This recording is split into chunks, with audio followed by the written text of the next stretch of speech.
Okay, I'm gonna say this straight up. Obama maybe lost his mind within this video. I'm not sure exactly what he's processing in his mind right now. But first and foremost, you can't sit there and tell a bunch of grown black men that their choice to not support Kamala or even to not support Trump or support Kamala, whatever, is not acceptable. I'm going to go ahead and just speak some truths, if you don't mind. Yes. Because my understanding, based on reports I'm getting from campaigns and communities, is that we have not yet seen the same kinds of energy and turnout in all quarters of our neighborhoods and communities as we saw when I was running. Now, I also want to say that that seems to be more pronounced with the brothers. So if you don't mind, just for a second, I'm going to speak to y'all directly and say that when you have a choice that is this clear, when on the one hand you have somebody who grew up like you, knows you, went to college with you,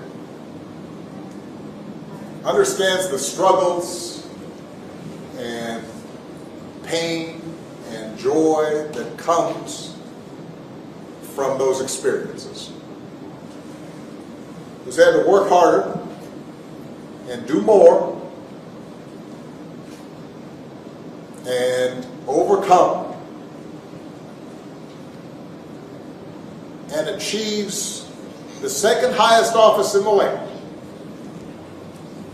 and is putting forward concrete proposals to directly address the things that are vital in our neighborhoods and our communities, from housing to making sure that our mothers and our fathers and our grandparents can afford medicine, and making sure that we are dealing with prices that are too high and rents that are too high, and are committed to making sure that we maintain the Affordable Care Act so everybody's got health care, and cares about things like education and entrepreneurship in our neighborhoods. And that's on one side. And on the other side, you have someone who has consistently shown disregard, not just for the communities, but for you as a person.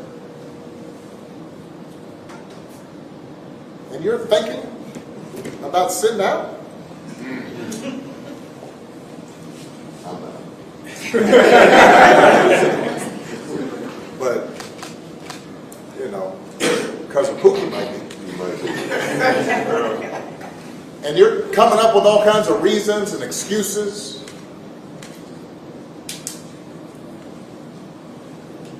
I've got a problem with that. Because part of it makes me think, and I'm speaking to men directly now, part of it makes me think that, well, you just aren't feeling the idea of having a woman as president. And you're coming up with other alternatives and other reasons for that. And I think anybody you are talking to in a barbershop, anybody you are talking to in your house, in your family, at church, who is coming with that kind of attitude, I think you have to ask them, well, how can that be? Because the women in our lives have been getting our backs this entire time. They've been raising us and working and having our backs. And when we get in trouble, and the system's not working for us, they're the ones who are out there marching and protesting. And so now you're thinking about sitting out or even supporting somebody who has a history of denigrating you because you think that's a sign of strength, because that's what being a man is, putting women down? That's not acceptable. That's not, this shouldn't even be a question. Okay, I'm gonna say this straight up. Obama maybe lost his mind within this video. I'm not sure exactly what he's processing in his mind right now. But first and foremost, you can't sit there and tell a bunch of grown black men that their choice to not support Kamala, or even to not support Trump, or support Trump, support Kamala, whatever, is not acceptable. It is their choice to make as far as why they should or shouldn't vote for Kamala Harris. That's number one. Number two, we do not vote, and I urge everyone to please hear me when I say this, okay? We should not and do not vote based off of identities. I'm not going to vote for you simply because you're black, because you're a black woman, because you're the first black woman to be the president of the United States. What the heck does that have to do with my taxes being lower, with these grocery prices going down, with my gas prices going down, with these wars stopping in Ukraine that we're funding billions and billions of dollars towards, using our taxpayer money to do that? What does that have to do? What does that have to do with anything as far as policy? I'm not going to have anybody's back that does not even literally a little bit have an inkling to show me how they are supporting community, especially if they're claiming they're for the black community. If they're rocking with the black community, they came from HBCUs and all of this, whatever the case may be. Show me exactly what you have done since your time within legislation, or when you were the Attorney General of California, and all these things that she's been saying. I am so sick and tired of hearing this constant banter, or this constant just nonsense about Trump and how he's this and how he's that. I'm not going to sit here and say Trump is the greatest person on the planet. Trump has flaws, absolutely. Just like I have flaws. Absolutely. We're human beings. We're going to have flaws. Kamala has flaws. Everybody has flaws. That's not what we're debating here. What we're debating is the policies that they present to us as a people. What is going to best suit us and best help us? Kamala Harris mentioned that a few things, right? So I'm going to give her some grace, right? Because when she first became the president-elect, which is crazy because she didn't even go through the primary. Actually, she did go through the primary, but nobody voted for her to be the next president-elect. They just selected her, which is wild to me. But some of the policies that I guess she's stating now that she would do, first and foremost, she says she loves small businesses. Okay. One of the things that she plans to do for small businesses is give a $50,000 deduction to startup businesses. So that means if you're starting a new business, if you're a fresh business, right, they're going to give you a $50,000 tax deduction, which for a new business, okay, that's pretty dope. That's pretty dope.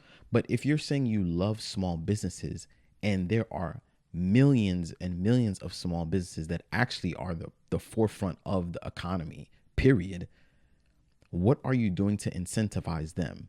Oh, yeah, that's what she's doing. She's increasing their corporate tax, right? Making them pay their fair share. The wealthy need to pay more in taxes, right? Well, what that does, and what people don't seem to understand, is that businesses are about profit, all right? They put a product or service into the market, okay? If I'm putting something into the market that's helping you take care of your problems, I'm providing a solution to your problem, and you're giving me money for it, and I'm making a profit off of it, that's a fair exchange, right?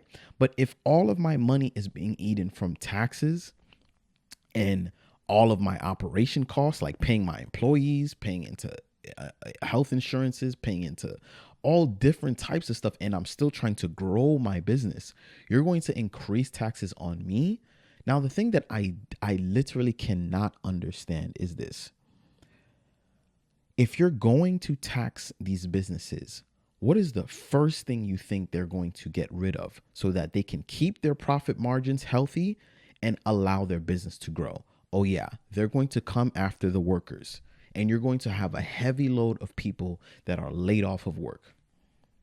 Then what does that do? That raises the problem of unemployment. Then they're going to come back and say, oh my God, the numbers of employment are high. We're going to get this down. We're fighting for you. We're this, we're that. And then, but how are you going to do that? Oh yeah, you would have to incentivize businesses again. So you're incentivizing them and then taxing them, which is a complete wash. If you're going to make them pay more money and then not make them pay more money, are you really making them pay more in taxes? Like, what are we doing here? What are we doing here? And the reason why they get away with this is because most people do not study tax code. Most people do not understand what the IRS says about businesses. The IRS caters to businesses. That's why businesses get crazy deductions, because they are the ones putting into the market, putting value into the market. They're creating change and giving opportunities for people to have jobs. You realize that it's a small business that hired you, right? You realize that it's a small business that's putting money into your pocket so you can feed your children, right? Not to say that you can't go out there and make your own business and do your own thing. You should. I believe everybody should have the opportunity, should create some opportunity to put into the market. But if you're not doing that, I'm telling you right now, going in a path like that is going to shatter you. It's going to shatter you.